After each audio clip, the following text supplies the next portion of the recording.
راست دیگه از خردی من یک آرزو داشتم که یک کاشانه حسنی خودم داشته باشم، با بانوان کار کنم و همه خاطر یک کاشانه حسن به نام خودم گشاده کردم که انگل موندم. حاضرش کم کم تجارت های خودم قطع آواره هستم، سرایندگی هم میکنم.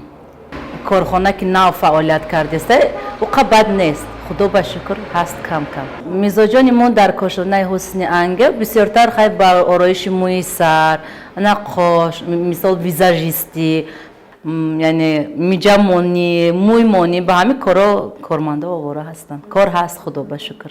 سال 2018 آزمون آهنگ جوانی بود، غالب شدم و صاحب جایزه شدم. کارخانه راست دیگه روزی می شود که کارمندم پروینه جان میکشاید، روزی است که خودم میکشایم، روزی است که دخترچم میکشاید.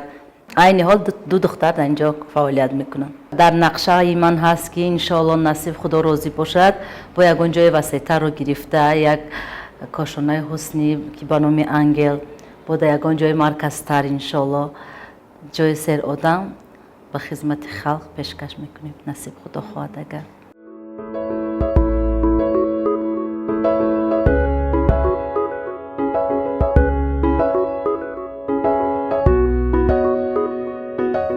در زندگی بسیار سختی ها از سرم گذشت. خدا را شکر که من دوباره با مردم روبرو شدم. در قسمت جدایی بود. سبب جدایی ما فقط نافهمی بود. ستاره ما موافق نآمد. تمام در زندگی وقتی که شوهر نباشد در عائله کمتر زن رو افتاده می شود.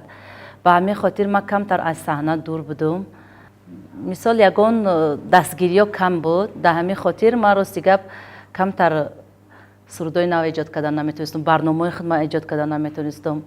مردم ما در پر و بال میته. همه این مهر و محبت شما هست، مهر و محبت دوستای ما هستند. بسیار اپه های عزیزم، فرزندای پدرم، اپه هم، خواهرم، اکم بسیار من دستگیری کردن.